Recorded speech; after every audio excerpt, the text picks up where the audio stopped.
Let's look at something. I wanted to show you something before we get into the subject of the shadow. I wanted to show you tampering with the Bible, and I wanted to show you how you run into such difficulties when you take the Bible literally, and how also it's very important for us to realize that the Bible, as beautiful as it is a book. People have changed it for their own purposes. And what you're going to see with your own eyes in the Bible itself is tampering with the Bible to make a point about the submission and submissiveness of women and the degrading of women done by somebody in the Bible, written in the Bible. Watch it with me, and I'll show you something very interesting. And then we'll go into the shadow. Go to page 58, and let's take a look. And I want you to put your finger there and hold it there. It's the book of Exodus. And it's Exodus chapter 13, if you would look there. Okay? Exodus chapter 13. I want you to look at verse 2. And if you're sitting there, somebody that has one, just look over their shoulder, because you should see this. It's on page 58. And the Lord spoke to Moses, saying, "Sanctify to me all the firstborn." Do you see that? "Whatsoever opens the womb among the children of Israel, both of man and of beast, it is mine." Okay? Now, read that, look at that again. "Sanctify unto me all the firstborn." Do you see that? It means whatever is firstborn is holy. And there's this mystical reason for it. Keep your finger there. Now, I want to show you how the Bible was changed for a purpose to degrade women. Okay? I want you to go to Luke chapter 2.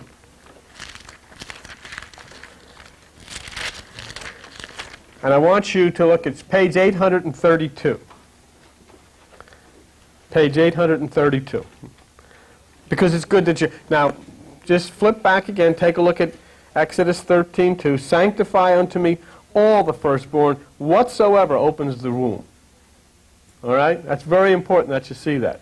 Now go back to page 832 and look how this was changed by a Bible writer with the express purpose of degrading women. Look at Luke chapter 2, verse 23. "As it is written in the law of the Lord, quote, every male that opens the womb shall be called holy unto the Lord." You see that? Now there's tampering with the Bible by a Bible writer with the express purpose of degrading women. That's God's holy word. So, tampered with. And if you take the Bible literally, you have to deal with these things. That's why I very seldom get anybody to argue with me anymore among the... Because it's there. You see? Now you saw it yourself. It says in Exodus, "Sanctify all the firstborn, whatsoever opens the womb." It was changed that every male that opens the womb shall be called holy. How do you deal with that? Okay? The reason and the way you deal with that is, remember, the Word of God is not a book. It is a beautiful, as Mariah Carey sang, hero inside of you. That's the Word of God. And you have to be careful. And that's why the destruction of so much of our moral fiber by people who follow a book. Books can be changed. And this book, like all books, was handed down from generation to generation, and people changed it to suit their own purposes. In this particular instance, you had an ancient scripture that was changed to suit a social purpose of the day. Okay? Last Sunday, we looked at the parenting. And we saw that how forcing children to suppress their true personalities results in such complex problems that we see in the world today. And when Carl Jung and Sigmund Freud were beginning and put this together, they also took it one step further, looking at our religious experiences, because you can carry then the question of parent and child to the point of church or pastor and you. Same problem. That's the same problem that Freud and Jung saw in organized religion, which is obviously the case. See, because Christianity becomes apparent. See? It has you striving to be perfect. It has you striving to be pure. The problem is that perfection and purity doesn't exist on the level such as human beings endure. It's not possible. See? Even the realm of God doesn't allow it. Regardless of what churches say, regardless of what religion says, you have to strive for a balance. Let me show you what I'm talking about. Go to page 781, Matthew chapter 5. Page 781, Matthew chapter 5, okay?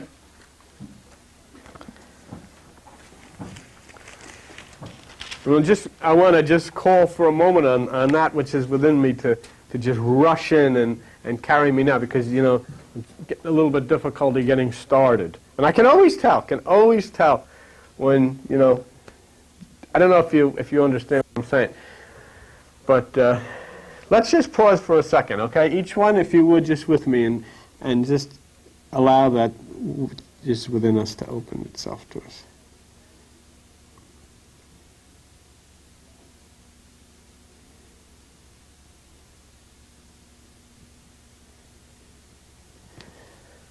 Let's go to Matthew chapter 5, page 781, verse 48. Jesus Christ says, "Be perfect even as your Father in heaven, which is perfect." Your Father which is in heaven is perfection. See? The perfection is as your Father in heaven. The Father in heaven is the higher mind. The mind is the Father. That which is heaven is the higher aspects of the mind. And Jesus Christ is saying, this is what you've got to strive for. You can't strive for physical perfection. You can't strive for human perfection. It's absolutely impossible to strive for that. But you strive for touching that which is within you, which is the higher mind, the mind which is the Father, the higher mind which is heaven. Strive for that. Be perfect. That's why Jesus said, take no thought. You reach an absolute perfection. Cindy was talking a few moments ago about nam myoho. The nam myoho is simply to drive out that which is the lower aspects of consciousness and free ourselves to rise into that which is the Father. And that's what Jesus is saying. Be perfect. The perfection of the higher mind. The Father in heaven. And perfection can only exist there. When you free yourself from all thoughts of the human mind, when there are no more thoughts from the human mind, then you have entered into that realm of perfection. And how much time do you need there? I was talking to a young lady in New York on the phone the other day, and she says she goes to these Buddhist things, and she tries to get into meditation. She says, bores are crazy. A person in New York City who's working every day, who's jumping on subways, who's jumping on buses, to sit down for 45 minutes or an hour into a Buddhist type of ashram, and it's almost impossible. I said, you don't have to. 15 seconds of silence, 15 seconds of perfection. Duck into a bathroom somewhere and just shut yourself down for 15 seconds, just like we did here. That's all you need. All you need is when you feel that you're under the push of the lower, is to just set yourself for 15 seconds and allow that power to pour through and lift you up. It's not necessary for you to sit for hours upon end in meditation. In fact, it's probably, especially in our particular case, it's probably, it would probably upset you, because you can't, you're trying to reach a goal. You haven't been able to reach that goal. You're trying to find yourself. You're trying to make something happen and nothing happens, instead of just yielding yourself. The most beautiful thing about meditation is to find that you don't have to do anything. You can't do anything. There's nothing you can add to it. There's nothing that you can put into it. There's no technique that's required of you. All that's asked of you is to sit still. Be still. Be still. And then allow it to come and take you. Allow the Christ within to come and take you. So when religion misreads this physical human perfection, it causes within people a repression of their true self, a frustration, a guilt.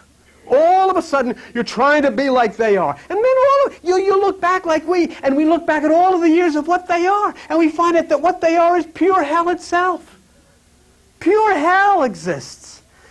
All of the religious training, ever since Jesus went, they've got churches on every street corners, and they got popes, and they got bishops, and they got evangelists, and they got ministers, and they got stained glass, and they got Amazing Grace, and they got drug outreach centers in every community in the world. Because they got everybody fakakta. Everybody's crazy trying to be the way they said you should be. And nobody can be that way. And even the ones who sit behind the pulpits can't be that way. Pointing the finger at you, you worthless sinner, come up and be saved, and then putting their books away and jumping over the fence and running to Lulu's motel.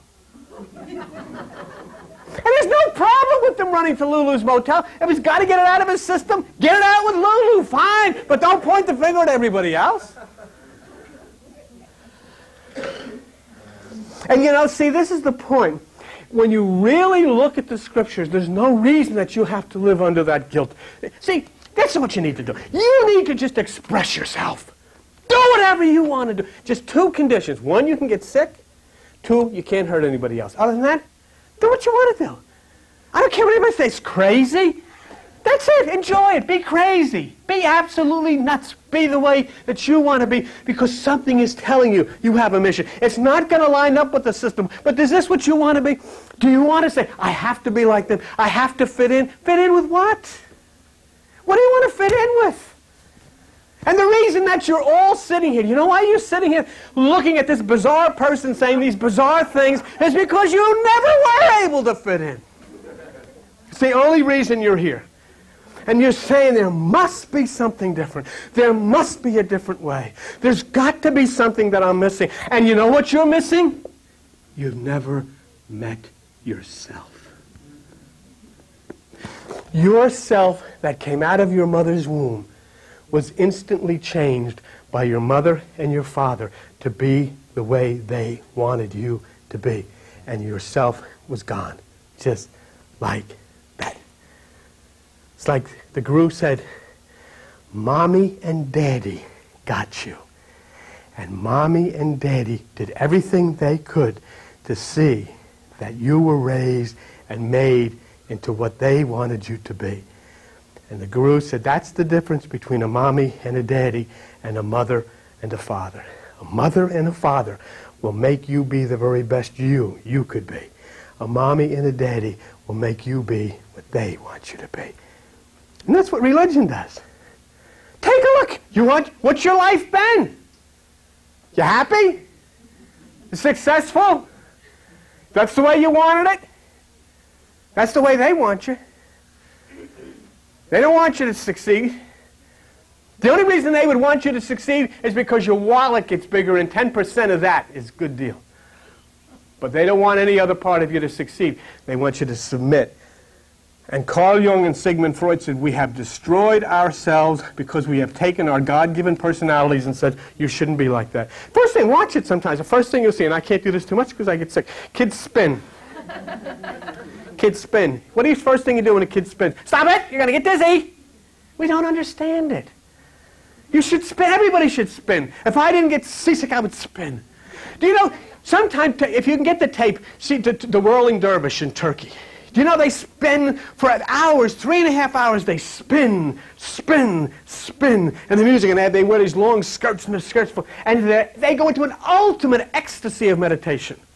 Because they're in harmony with the whole universe, spinning. Everything spins. Did you ever notice when you flush the John? Spins. Everything spins. Spin, spin. What's the first thing you tell a kid? Don't spin. See? You make everybody gets neurotic. They dress the kids up and take them down to the boardwalk, and the kid sits in the sand. Don't sit in the sand. They go near the water. Don't go near the water. They get ice cream. You're getting ice cream all over your face. The water's to get wet in, and the sand is to stick in, and the ice cream is to smear all over your face. That's what it's for. But you made it neurotic.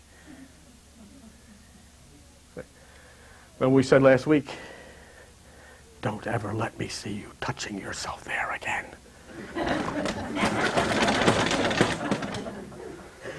And I'm the only one in the world that knows about that. So all of a sudden you retreat to some secret place. And they never will see you touching yourself there again.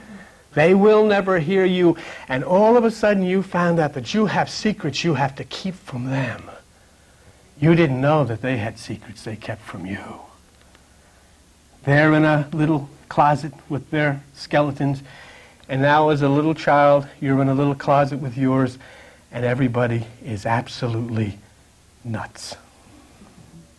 And the reason is we couldn't accept our God-given personality. It didn't fit in with the system, even though the system is bankrupt and violent and corrupt. Look what Jesus says in Matthew chapter 5, page 781. Matthew chapter 5. And in verse 45. Jesus is very clear concerning the human physical part. You may be children of your Father which is in heaven, that's your mind, for he makes his sun to rise on the evil and the good. And he sends rain on the just and the unjust. Huh? Notice something, he's not just talking about the sun, he's talking about the rain. See? He's not just talking about the good, he's talking about the evil. Why? Because it's part of the same thing. It's the power that you exist with. It's neutral. There's no power that comes to hurt you. The electricity, we've told you about that. Electricity is a neutral power. It is not here to burn the building down unless you misuse it. If you misuse it, guaranteed you'll burn the building down. But use it, look what it does. It makes heat, it makes light, it makes music, it makes all of these wonderful things when it's used properly. See, when you plant a poisonous berries in the ground, the earth doesn't say, oh, we can't grow this, it's poison. It takes whatever you put in and it'll grow it. See? And so Jesus Christ is saying, listen, he makes the sun to come on those who are evil as well as those who are good. He sends the rain on the just as well as the unjust. He's not talking about... See, religion says you've got to... here's the point. This is the point that we're trying to make, and this is the point. This is what Carl Jung called that part of your personality which is the negative, which is absolutely necessary. He called it the shadow. If you take electricity, I'm not an electrician, but there's a positive, there's a negative. Did you ever try to jump the battery to get it started? You can't just do it with one part. You got to hook both of them up. One's the positive, one's the negative. If you just put the positive on there, it isn't going to work. And don't you see, don't you see what I'm trying to tell you? Religion has said, you got to get rid of this. And you've been trying all of your life to get rid of something that is extremely vital to your survival. That's like saying, we've got to get rid of the negative aspects of electricity. Then you go into darkness. It's exactly what you've done. You're trying to rip out a very essence of yourself because religion doesn't understand the essence, and they call it evil, they call it Satan, and they say we got to get rid of it. And you're ripping out of your very soul an aspect that you have to understand. And it is vital for you to survive. And this is what you do to kids. We've never got to know, we've never got to let them know about their shadow personality. We don't know about their shadow personality. We never sit down and say, why do you feel like this? Oh no, we don't talk like that in this house. Okay? I don't ever want to hear that again. Do this. Why? Because I said so. Never ever understand. And the reason we talk like that is because we don't understand the shadow within us. So we've never tried to understand the shadow within them. And a vital part of our personality, we ignore it. See? According to Jesus, that we just read in this Bible, God sends the shadow. Huh? He sends the shadow. It's a vital part. It's a very important thing. Because if God's way is to allow for these troubles and these tensions to work themselves out, who are we then to say, to insist on this perfection? You want to have all sunlight, and then everything would die from too much sun. Because it's got to get dark. It's got to rain. There's got to be winds. There's got to be all of these parts of things that are nature. See, we say, no, we've got to get rid of it. That's what religion is. But they can't get rid of it. They're filled with it. Every single person who stands on one of these platforms, whether it's churches or stained glass, is filled with the shadow that they've never been able to deal with, and yet they're trying to drive it out of you. And the same way, you have to be so careful with another person, especially young people. They've got something they're trying to tell you. But nobody wants to listen because what they're trying to tell us doesn't equate with our system. But our system stinks. And they're the ones who have come. They're the ones who are closest to God. They're younger, and they're trying to tell us something, but we can't listen to them because they're young. We're experienced in screwing things up, so we've got to be allowed to continue. Don't worry, you just shut up. Someday you'll be able to afford Valium too and have a psychiatrist like I have. Okay. I want to show you something that very few religious people look at and listen and understand. And one of the beautiful things that you find as you start to come into meditation and you really start to evolve in that right hemisphere, you start to look at people who dress differently, who maybe have their hair differently, who talk differently and think differently, and you sit down and say, share with me, what is it? Because it's not just young kids, teenagers in the United States that dress differently, that have their hair differently. There are also followers of Krishna and Buddha that dress differently and have their hair differently. And finally, we've been, at this stage in our evolution, willing to say, would you tell us, what is it? And listen. But let me show you something. It says in page 925, the Bible, the book of Romans. What Vinny was talking about earlier about Christy Whitman, the new governor, and the change, it is part of Uranus. It's upheaval all over the place. Anything that you think you can count on, wipe it out. You don't know. You don't know. And God knows you don't even know what's going to happen to her. Because Uranus doesn't tolerate anything that moves along in a smooth flow. So I wouldn't want to be any of these people today. Really. You won today? Tell me about it tomorrow. Tell me about it tomorrow. Romans chapter 9, verse 20. Look what Paul says. Shall the thing formed say to him that formed it, why have you made me this way? You see this?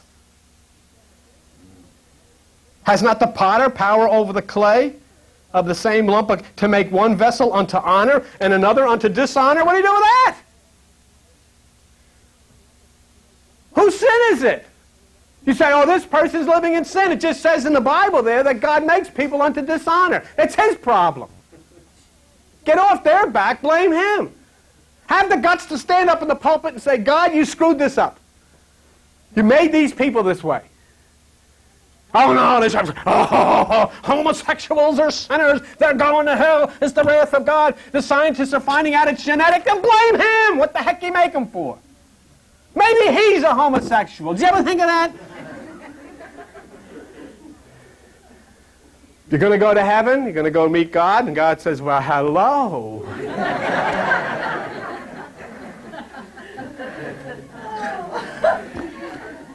Name's not Jehovah, it's Bruce. Great to have you here. Hey, why do you people, what do you give me such a hard time there for, huh? You want to go to heaven? Yeah, but how do you know it's not the way it is? How do you know? It says in the Bible, he has destroyed the wisdom of the wise. Boy, that'd be great, wouldn't it? Hey, at least like the guys that killed the rats in the spaceship. I mean, the first thing that could happen to them, unless they, get out of the, walk up and there's a big rat standing there that can talk. Do you remember that trip we took?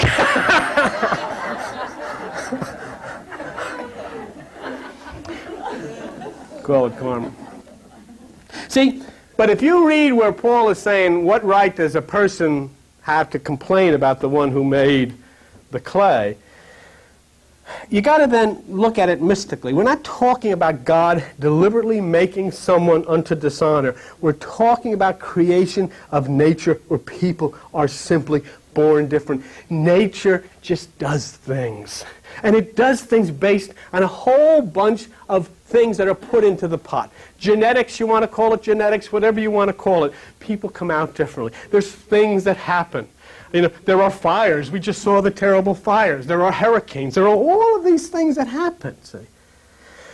But even people are hurricanes. People are fires. People are earthquakes. We can't deal with it. We can't live with them.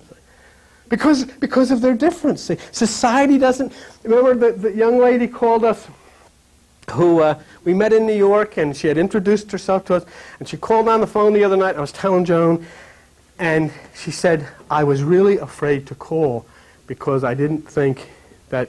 I thought maybe you would reject me. But she said, I didn't think Joan would reject me because I saw her aura, and she has an aura of forgiveness. But she says, you were kind of tense that night, so I thought maybe you... Got your number. But do you know why she said that? No, seriously, do you know why she said that? Let me tell you why she said it. Because as a child, she has spent her whole life being rejected. We're talking about her.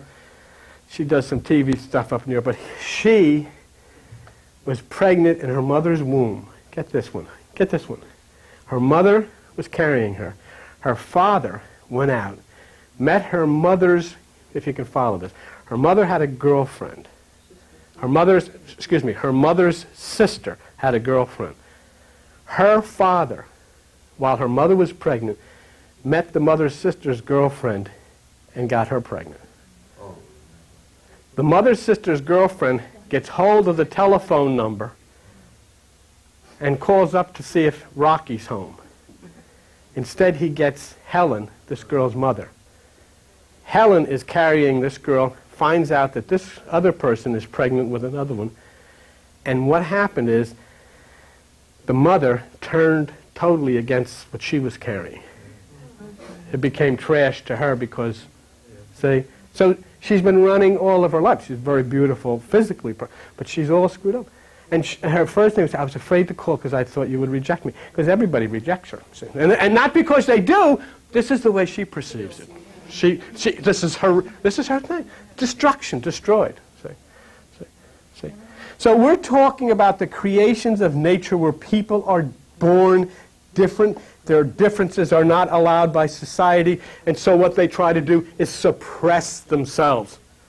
And this is what Carl Jung and Sigmund Freud... I will give you the choice any day of the week. I've made my choice. You can either listen to Carl Jung or Sigmund Freud or Jimmy Swaggart and Oral Roberts. And the world has listened to Jimmy Swaggart and Oral Roberts, and you can see the difference. But Carl Jung says, look at your children and look at the society in which you live, and then speak to them and allow them to talk to you and try to mold them into being that personality that they are and not try to make it into something that we want them to be. Jesus is portrayed as the Christ, the symbol of perfection. Nobody according to the Bible, nobody according to the words that we've grown up with could have been more perfect than him, right? But let me show you something. Look at page 807 in the Bible, Matthew chapter 27.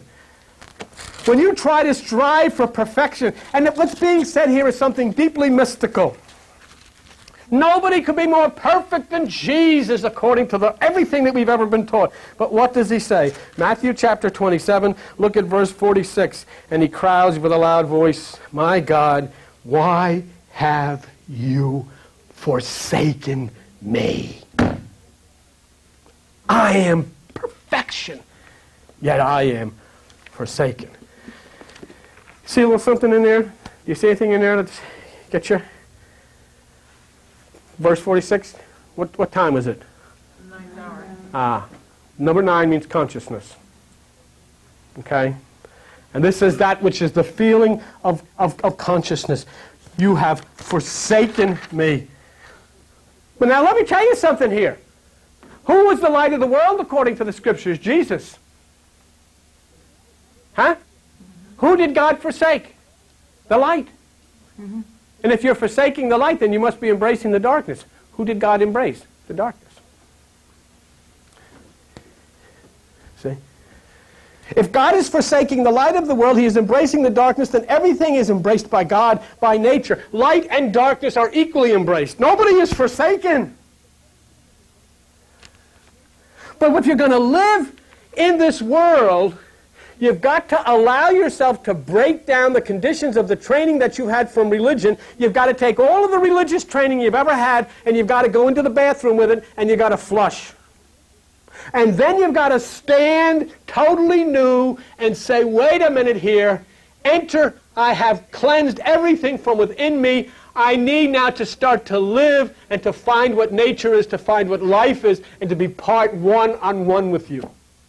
There's no other way to do it. And that means all of your traditions have to go. All of your allegiances have to go. All of your patriotisms have to go. All of your political connections have to go. All of your denominations have to go. And you have to come totally one-on-one with that which is nature, that which is the Creator within yourself, and say, now I have to understand, because men have lied to you.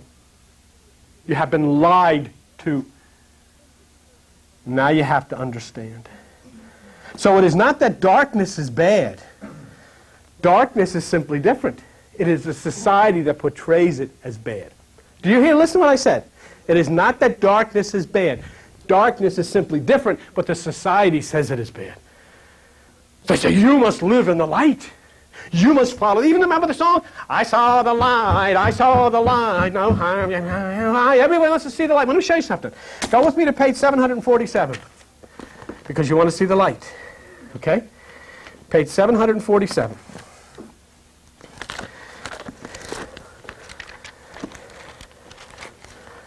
And on page 747, I want you to see Amos chapter 5. All right? Go with me to verse 20. Now watch what he says. Will you look at it? Look at it with your own eyes. Shall not the day of the Lord be darkness and not light, even very dark, and no brightness in it? What's being said? Do people see the light when they die? I saw this bright light. The Bible says it's darkness. Why? Because that which is light is the darkness of meditation. The ancient mystics knew that when you retreat deep within yourself into the darkness of meditation, there is light. When you are outside in the lightness and the brightness of that which is what we call the world, there is darkness.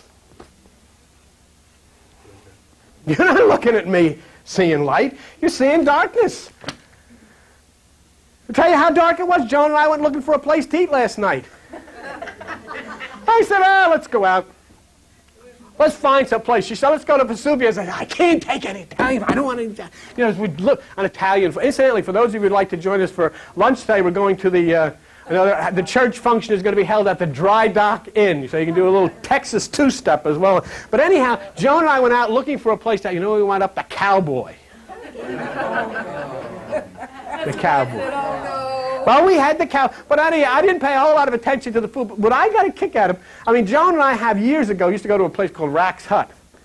They used to have a pig in there that stood up on its hind legs and they guzzled beer. This was a real swinging joint that we went to years ago, Anyhow, last night, it was a whole different scene. There was people in there in their 70s and 80s. All dressed in their boots and their cowboy, and they're doing the Texas two-step, and they're all doing line dancing. It was like a church social. What the heck is this place, But it was nice, okay? But it was just the idea. What I would love, I was a feeling, I would love to see somebody see us coming out of there. We saw them coming out of the Cowboy. Yeah, but tell everybody how you enter.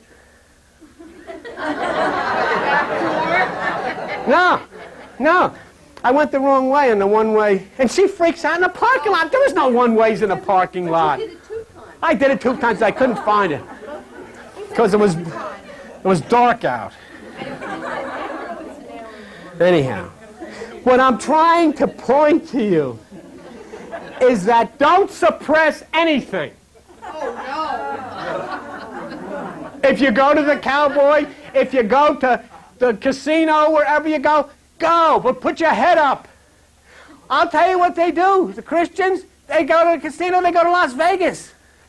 They don't want to take chances anybody will see them in Atlantic City. But they go. So just be free. Be free. And open yourself. See? And stop suppressing, because the more you... See, but that suppression is on a grander scale. You also suppress things within your family and within your house. And you suppress the way you feel. You can't talk to other people, and it starts to build within you, and the suppressions become that which is a condemnation. The condemnation becomes that which is an obsession with that which is wrong, and that which is wrong within you becomes a guilt, and the next thing you know, you got a sickness or a disease. So religion rightly says we are saved by grace, just as we are. You don't have to change your personalities. You simply have to find that which is the Christ within you. Because I'll tell you something. When you understand the Christ within you, you understand that that same darkness exists outside. And you can maybe try in whatever you're doing to suppress your life. But now, see, you'll find a difference that you are accepted. Even though you couldn't overcome the shadow, you've learned to understand who the shadow is within you, and you've learned to live with the shadow. That's why Jesus says, if you see corn growing and it's got weeds attached to the wheat, leave the weeds alone. Don't pull the weeds out because you're going to pull out some of the good wheat with it. Just leave it alone. Right? Jesus is forsaken. And you know what the Apostle Paul, can I show you something? This is the Word of God, the Holy, what does it say in a Bible? What does it say in front of it? The Bible. Can I show you something really interesting? You know what this word means? What is this? It means deceit. You know what deceit means? You're a liar. I want you, any of you that happen to go to born-again churches, I want you to share this with the pastor sometime. Would you do this for me? Go to page 950. Let me show you something. Say, Pastor, yeah. You know the fellow in the blue shirt down in the basement? Who was the greatest writer the Bible knew? Paul. Huh? Romans, Corinthians, Galatians, Ephesians, all that stuff. Huh? I'll show you something. Very few people have seen this. In fact, if you go out of here today hearing nothing I've said, you won't forget this one. Watch this. 2 Corinthians, you there? Chapter 12. Go to verse 16. Be it so, I did not burden you. Nevertheless, being crafty, I caught you with guile. The premier writer of the Bible was a self-admitted liar. What else did he lie about?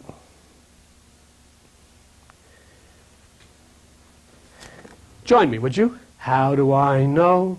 The Bible told me so.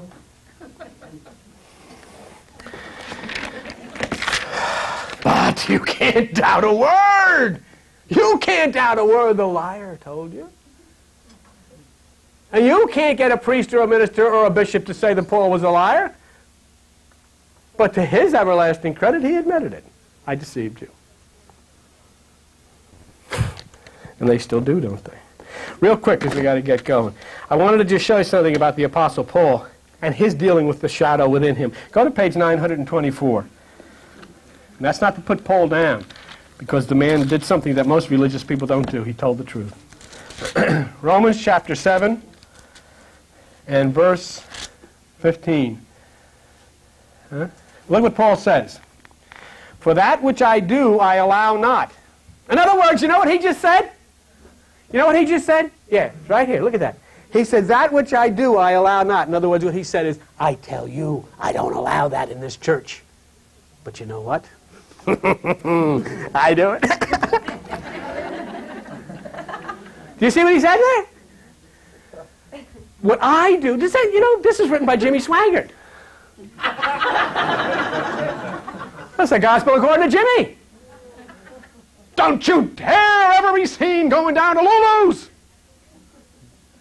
That which I do, I allow not.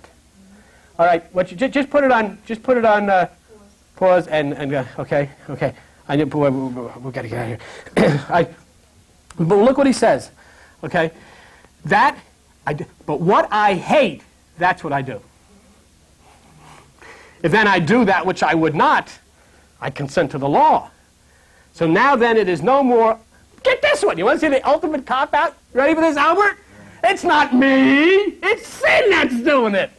So don't blame me. Why doesn't anybody ever read that to you? Do you see it in the book? Why did they ever tell you that? So it's okay for Paul to admit and get on with his life, but for the Christian or for religious people or for children, we carry the guilt and we put the guilt on children. We make a false self because society and religion doesn't accept that shadow. Many people who enter into meditation for the first time, and I have seen this and I made a few mistakes with it, many people for the first time will enter into meditation and they'll have a vision of the shadow. And it can appear as a wolf, can appear as a vicious animal, can appear as something that looks demonic. You are looking face to face with the bottled up part of your personality. And it's covered in the part of the Bible. Remember when Jesus went into the cemetery and 2 came out with demons, and then they jumped into the pigs and went over the cliff? When you go into the cemetery of your soul, you'll see it for the first time, and then it'll be gone. You'll never see it again. But many times when people meditate for the first time, they have visions of wild animals or some horrible looking thing. You're looking at that soul, which has been bottled up and screaming to get out of there. So that's what we're looking for, the balance. There's always the structure of individuals trying to deal with their shadow nature. But religion doesn't allow it, since they don't understand it. And that's the problem with religion as we end this thing. That which is a normal part of our lives and our personality to be studied and discussed is outlawed. They'll never discuss it.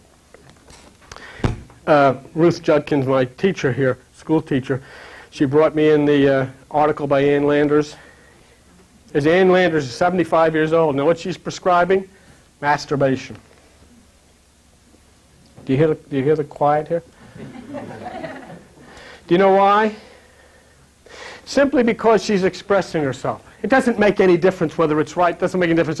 It's simply that it has a time for people to discuss things. There is a subject people wouldn't even discuss or admit exists. She just simply talk about it, think about it. And in the same way that we're talking about the shadow, we're talking about the negative aspects of the personality. Think about it, talk about it, get adult about it, get it up on top of the table, and get things out of the repression of the mind.